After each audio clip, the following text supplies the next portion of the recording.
How does someone go from being a serial procrastinator to one who actually gets things done well before a deadline? That's a great question. And in order to answer it, I'm going to have to take you way back. Like, way, way back. Like lots of students, back in college, I almost always waited until the very last minute to work on papers, study for finals, and plan for my classes. I was busy, doing other things.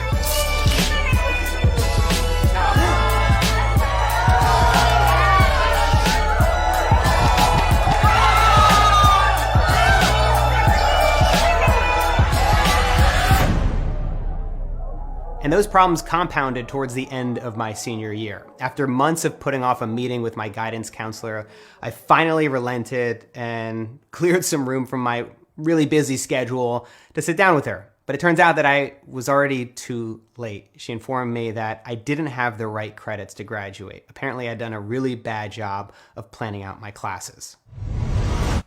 Oh, shit. So in order to get my degree, I had to spend $10,000 on 2 classes the summer after the rest of my fellow classmates were graduating. Those 2 classes, and I kid you not, were basic algebra and weightlifting. Now, I could spend a whole lot of time bitching and moaning about how the system is unfair, how college is too expensive, why would a filmmaker need to take these 2 classes to begin with? But the truth is, if I had actually just been a little bit proactive, if I was able to overcome this chronic procrastination, I would have avoided all of these problems. I've come a long way from those early days, and it wasn't a straight line to figure out how to improve my work habits, but I want to share some of the things that I've learned and some of the resources that have helped me the most. First, I think it helps to understand what we're up against, and no book has made that more clear than Do the Work by Steven Pressfield. I've mentioned Steven Pressfield's book on this channel a few times before, and with good reason. It's inspired thousands of people to silence their inner critic and simply get to work. As Steven Pressfield writes, resistance cannot be seen, heard, touched, or smelled, but it can be felt. We experience it as an energy field radiating from a work in potential. Resistance is a repelling force. It's negative. Its aim is to shove us away, distract us, prevent us from doing our work. When you see your work as a battle to be fought every day, you will take your work more seriously and see the resistance when it slides into your DMs. Those are my words, not Steven Pressfield's. Part of the battle to overcome procrastination or resistance, whatever you want to call it, comes with understanding just how delusional we are about the task that needs to be done. It's almost never as difficult or painful as we make it out to be. I know that as long as I can get past the first 30 minutes of work, things will eventually get easier. If I just commit to sitting down for 30 minutes to start writing, organizing my taxes, or responding to emails, then things will slowly start to fall into place.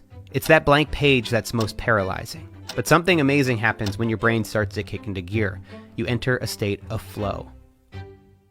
It's technically defined as an optimal state of consciousness where we feel our best and we perform our best. And more colloquially, right, it's any of those moments of rapt attention and total absorption. Get so focused on what you're doing that everything else just vanishes. Stephen Kotler is an author and has been researching the flow state for the past 2 decades. How do you drive focus in the present moment? One of the big ways you do it is you release dopamine. There are 5 different flow triggers that are all dopamine triggers. So risk produces dopamine, right?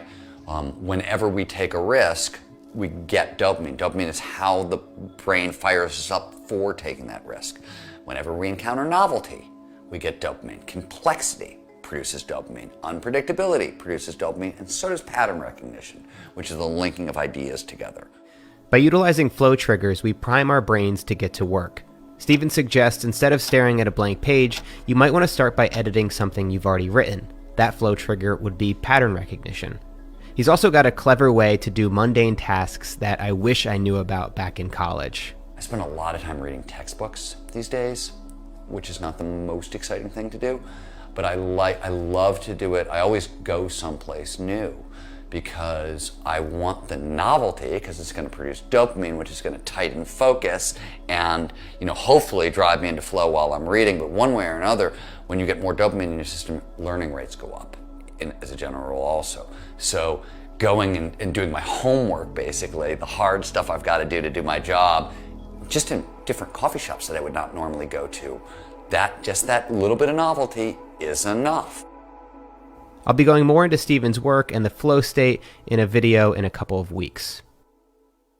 One technique that might help you get started is called the Pomodoro technique. This is something that I first learned about through Thomas Frank's YouTube channel. I'm sure you guys are familiar with Thomas, but if not, I'll leave a link down in the description.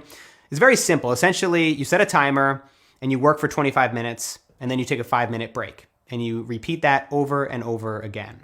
It can be an effective way to reduce procrastination and increase productivity because it creates a sense of urgency. Instead of looking at your work week and seeing just wide open blocks of time, you give yourself a time constraint to crank out as much as you possibly can. It's something that my editor, Oscar, has gotten a ton of value from in the past few weeks. It's great. I love it.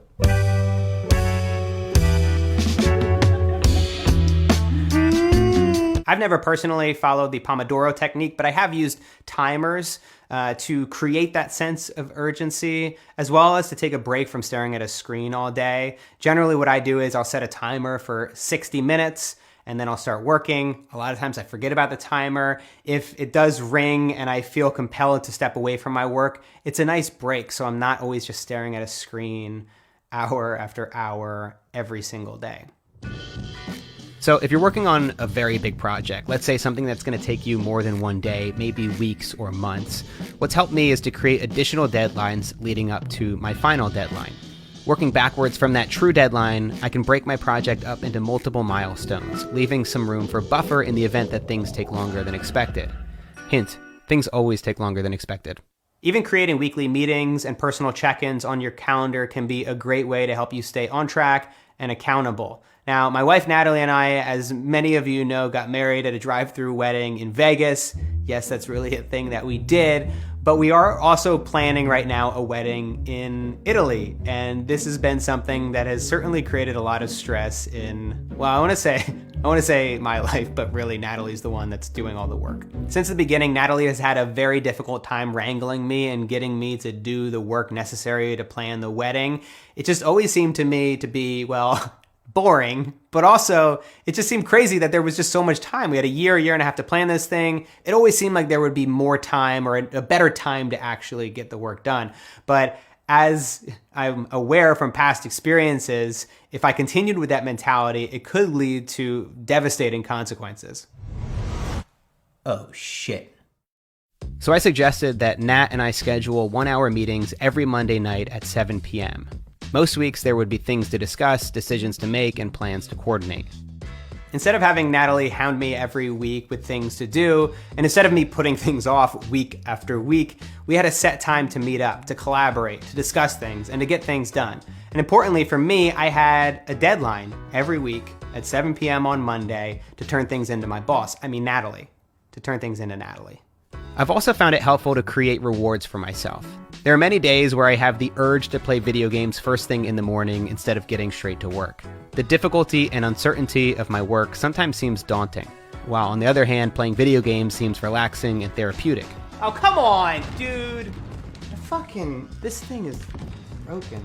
Cutting video games completely out of my life isn't the right solution for me personally because, well, I like to play video games, and I wouldn't be as happy if I never got to play them again. So instead, what I do is I actually take video games and I turn it into a reward for doing the thing that I really don't want to do. I'll give myself a clear task, like spend 3 hours calculating and adding receipts into my accounting software. And then once I'm finished, I'll allow myself to play video games. Now I've not only gotten some important work done, but I can actually enjoy this activity guilt-free because I earned it. I was honestly talking with your mom last night. I don't think that she would really appreciate that language. So all these hodgepodge of tactics, mindsets, and strategies have become essential tools for me that allow me to do the work that I do every day. And the good news is the more you do them, the better you get at it, the less likely you are to procrastinate. But be warned, the resistance is very sneaky and comes up with lots of creative ways to pull you away from the work that you find most important. Oh, shit.